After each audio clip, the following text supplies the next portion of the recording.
जय हिंद दोस्तों। आज जो टॉपिक हमें स्टडी करना है उसका नाम है auto transformer. Part of transformer का एक वीडियो हम अपलोड कर चुके हैं। अगर आप नहीं देखें तो हम उसका लिंक डिस्क्रिप्शन में दे देंगे, आप वहां से देख सकते हैं। उसमें एक स्पेशल ट्रांसफार्मर था जिसका नाम था ऑटो ट्रांसफार्मर। ऑटो ट्रांसफार्मर में जनरली जो ट्रांसफार्मर होते हैं उसमें आपको दो वाइंडिंग मिलती है, एक प्राइमरी वाइंडिंग और एक सेकेंडरी वाइंडिंग।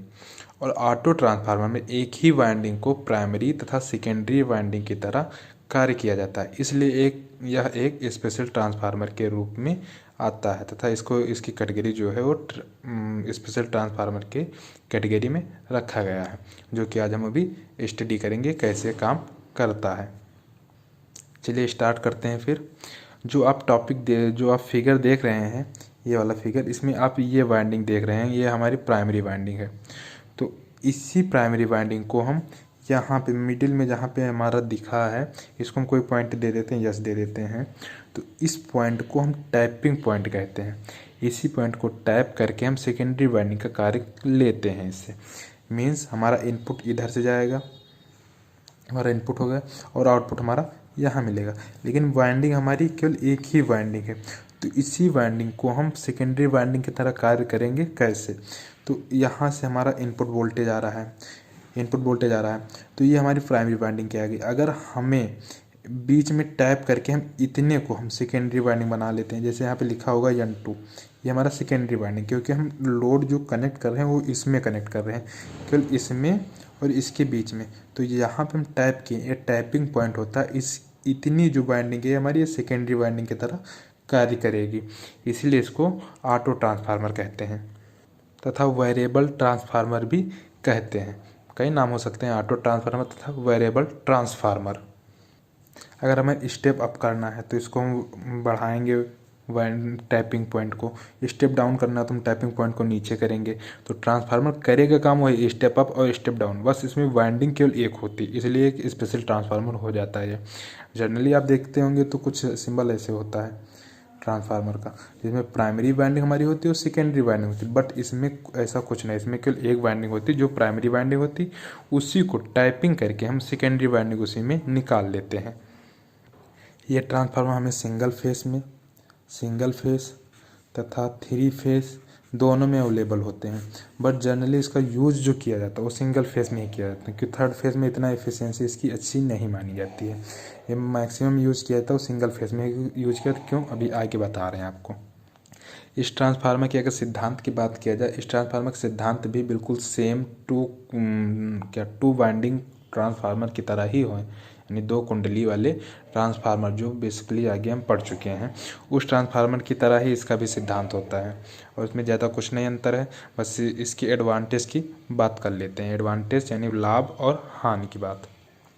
एडवांटेज में अगर बात करें तो हमारा ये बहुत सिंपल होता है, यानी कि इसकी वाइंडिंग करना बहुत सिंपल है। एक ही वाइंडिंग करना है तो ये थोड़ा सिंपल माना है, वेरी सिंपल ट्रांसफार्मर होता है। और इसमें एक सिंगल ही वाइंडिंग होती है, इसलिए सिंपल हो जाता है, एक सिंपल ट्रांसफार्मर की तरह कार्य करता है। इसकी संरचना है जो समझने में बहुत ईजी हो जाती है, इसलिए इसको वेरी सिंपल ट्रांसफार्मर कहते हैं। और इसमें एक सिंगल वाइंडिंग यूज किया था, जिससे हमें कॉपर लॉस बहुत कम होता है। और इसमें वोल्टेज चेंज करना हो, यानी वोल्टेज को वेरी करना बहुत इजी होता है। इसमें एक रेगुलेटर लगा होता है, घुमा के उसको हम वेरी कर सकते हैं। वोल्टेज वेरी करना इसमें बहुत इजी होता है, वोल्टेज चेंज करना या फ्लक्चुएट करना इजी होता है। और जब वाइंडिंग इसमें एक रहेगी तो उसके लिए कॉपर लॉस भी कम होगा, क्योंकि कॉपर का यूज ही नहीं करना पड़ेगा। वाइंडिंग जो बनाएंगे वो कॉपर की बनाएंगे, तो वाइंडिंग ही कम है तो कॉपर लॉस भी कम होगा, और कॉपर लॉस कम होगा तो आयरन लॉस भी कम होगा। क्यों? क्योंकि हमारे पास जिस कोर पे हम वाइंडिंग करेंगे, तो एक ही कोर पे हमें वाइंडिंग करना है, तो हमें कोर ही आगे नहीं बनानी पड़ेंगी। एक कोर बनाएंगे, उसी पे एक वाइंडिंग करेंगे, उसी पे टैप करके हम सेकेंडरी वाइंडिंग निकाल लेंगे, तो इसलिए आयरन लॉस भी हमें कम होगा। और इसका साइज बहुत छोटा होता है। साइज सिंपली आप वाइंडिंग एक कर रहे हैं तो आधी जगह में बन जाएगा। साइज इसका छोटा होता है, और साइज छोटे होने के कारण इसका जो रेट होता है वो भी बहुत सस्ता होता है, यानी थोड़ा सस्ते रेट में मिल जाता है। और साइज़ के छोटे होने के कारण इसकी जो स्पेस होती है वो भी कम घेरता है, यानी स्पेस की भी बचत होती है, कहीं छोटी जगह पे हम इसको फिट कर सकते हैं। साइज छोटे होने की वजह से ही इसका वेट भी बहुत छोटा होता है।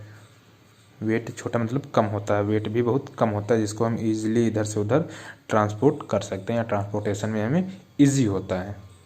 ये तो हमारे हुए लॉब या एडवांटेज या प्रॉफिट। बस इसके हानि क्या है, डिसएडवांटेज क्या है, वो भी देख लेते हैं। डिसएडवांटेज भी इसके जो कुछ हैं देख लेते हैं। एक तो इसमें लो स्टेप अप होता है, यानी कि जब वाइंडिंग हमें एक लिमिटेड वाइंडिंग दी है प्राइमरी वाइंडिंग, तो हम जब वो वैरी करेंगे तो जो लिमिट हमें दिया है, जितनी वाइंडिंग दी उसी के बीच में तो हम वैरी कर सकते हैं। तो इसलिए इसके जो स्टेप अप की बात होती है, स्टेप अप की एक लिमिट होती है। मैक्सिमम ये जो स्टेप अप करते हैं 270 वोल्ट तक करते हैं, सिंगल फेस की बात कर रहे हैं। सिंगल फेस 270 तक स्टेप अप कर ले जाते हैं।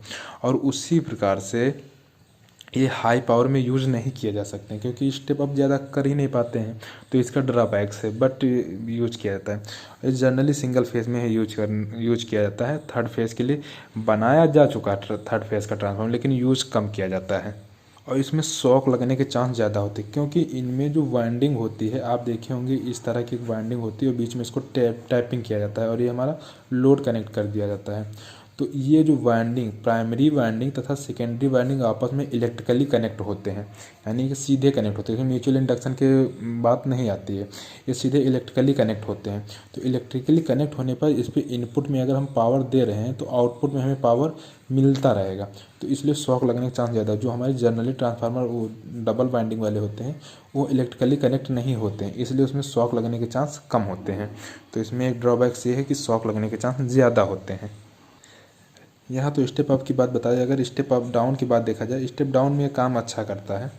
स्टेप डाउन में नीचे डाउन की वोल्टेज घटाने में तो घट जाता है, काफ़ी वोल्टेज घट जाता है, 10 वोल्ट तक 20 वोल्ट तक भी इसको घटा सकते हैं। स्टेप डाउन में तो काम कर देता है, लेकिन स्टेप अप में इसको दिक्कत होती है, इसलिए इसको ड्रॉबैक्स में रखा गया स्टेप अप। स्टेप अप हम एक लिमिटेड स्टेप अप ही वोल्टेज बढ़ा सकते हैं 270 या 300 तक, इससे आगे हम नहीं कर सकते हैं। वैसे जो ट्रांसफार्मर हम लेते हैं ऑटो ट्रांसफार्मर, उसमें एक रेंज लिखी होती है कि इतने तक ही स्टेप अप कर सकता है, उसके आगे हम स्टेप अप नहीं कर सकते हैं। ये तो हमारे हो गए एडवांटेज तथा ड्रॉबैक्स, यानी लाभ और हानि। अब इसका उपयोग कहाँ पे किया जाता है, इसकी बात हम देख लेते हैं। इसका उपयोग कहाँ कहाँ किया जाता है। तो नंबर 1 उपयोग किया जाता है वोल्टेज रेगुलेटर। वोल्टेज रेगुलेटर यानी वोल्टेज को कहीं रेगुलेट करना होता है, वहाँ पे वोल्टेज रेगुलेटर में इसका उपयोग किया जाता है। जैसे हमें मान लो वहाँ पे 250 वोल्ट चाहिए, वोल्टेज 270 या 300 वोल्ट आ रहा है, तो उसके लिए भी हम यहाँ पे यूज़ कर लेते हैं। इसका कर तो हम अदर ट्रांसफार्मर डबल वाइंडिंग से भी कर सकते हैं, बट ये थोड़ा सस्ता पड़ता है और इसकी स्पेस जो होता है कम घेरता है, इसलिए इसको हम ज़्यादा यूज करते हैं। तो वोल्टेज रेगुलेटर में हम इसका यूज करते हैं। स्टेपलाइजर, स्टेपलाइजर में आप देखेंगे, कभी खोल के देखना स्टेपलाइजर, तो उसमें एक जो ट्रांसफार्मर लगा होता है उसमें कई सारे आउटपुट होते हैं। इनपुट तो आपके 2 ही रहेंगे, लेकिन उसमें आउटपुट कई सारे रहेंगे। तो वो जो होता है ये 10 वोल्ट का होगा, 20 वोल्ट का, 30 वोल्ट का, 40 वोल्ट का, ऐसे दिया रहता है। तो आप इसको वैरी करने के लिए स्टेपलाइजर में वैरी करते हैं। स्टेपलाइजर में बेसिकली इसका ही यूज होता है, क्योंकि जब हम उसको स्विच से आगे रेगुलेटर जो लगा होता है उसे जब हम वैरी करते हैं तो टैपिंग वैरी होता है, जो हम इस फिगर में आपको दिखा दे रहे हैं। जो हमारा टाइपिंग होता है ना, टाइपिंग, यहाँ पे मान लो हमारा 10 वोल्ट है, यहाँ पे हमारा 20 वोल्ट है, यहाँ पे हमारा 40 वोल्ट है। तो हम जब टाइपिंग करते, जैसे हमें 40 वोल्ट चाहिए, तो हम इसको वैरी करके इस वाले पॉइंट पे ले आएंगे, इस वाले 40 वाले पॉइंट पे ले आएंगे। और हमें 20 वोल्ट चाहिए तो टाइपिंग करके हम 20 वाले वोल्ट पे ले जाएंगे, और 10 चाहिए तो 10 करके हम यहाँ पे ले आएंगे। तो हम स्टेपलाइजर में इसका ज़्यादा ही यूज किया जाता है। और इसका स्टार्टर में भी यूज किया जाता है। इसका स्टार्टर में ज़्यादा तो यूज़ तो इसमें किया था ट्रेन में, ट्रेन स्टार्ट करने में इसका ज़्यादा यूज किया जाता है, क्योंकि उसमें जो ट्रैक्शन मोटर, ट्रेन में जो मोटर यूज किया जाता है उसको ट्रैक्शन मोटर, ट्रैक पे चलने वाला, ट्रैक पे एक्शन यानी ट्रैक पे कार्य करने वाले मोटर को हम ट्रैक्शन बोलते हैं। तो ये इसका कनेक्शन इससे है, तो हम इसको यूज करते हैं। यानी कि ट्रैक्शन मोटर को स्टार्ट करने के लिए जिस ट्रांसफार्मर का यूज करते हैं उसका नाम होता है ऑटो ट्रांसफार्मर। ट्रैक्शन में हम जो ट्रेन में या ट्रेन के लोकोमोटिव में जो स्टार्ट करने के लिए ट्रांसफार्मर यूज किया जाता है वो हमारा होता है auto transformer. As a starter use करते हैं किसमें, एसी ट्रैक्शन मोटर में। एसी ट्रैक्शन मोटर को स्टार्ट करने के लिए हम इसका यूज करते हैं। और लैब में तो इसका यूज किया ही किया जाता है। लैब में किसी भी इलेक्ट्रिकल लैब में देख लो, इलेक्ट्रॉनिक्स लैब में देख लो, इसका यूज़ करना ही किया है जाता है ज़्यादातर, क्योंकि ये वैरी करता है। हमें ज़रूरत भी पड़ती है ज़्यादा वोल्टेज को तो हम आसानी से इसको वैरी कर सकते हैं, हमें वोल्टेज ज़्यादा मिल जाएगा। और हमें कम वोल्टेज जरूरत तो आसानी से इसको वैरी करके हम वोल्टेज कम लेते हैं। यही ड्रॉबैक्स उसमें हो जाता है डबल वाइंडिंग ट्रांसफार्मर में, कि इसको आसानी से वैरी नहीं कर सकता। ये भी एक रेगुलेटर ट्रांसफार्मर होता है, रेगुलेटर ट्रांसफार्मर होता है, वो कर सकता है, लेकिन उसमें दिक्कतें ज़्यादा आती हैं, उसको करना थोड़ा हार्डली हो जाता है, इसलिए ऑटो ट्रांसफार्मर का यूज उसमें किया जाता है। आई होप ऑटो ट्रांसफार्मर आपको समझ में आया होगा। मिलते हैं किसी नेक्स्ट वीडियो में, तब तक के लिए धन्यवाद। जय हिंद।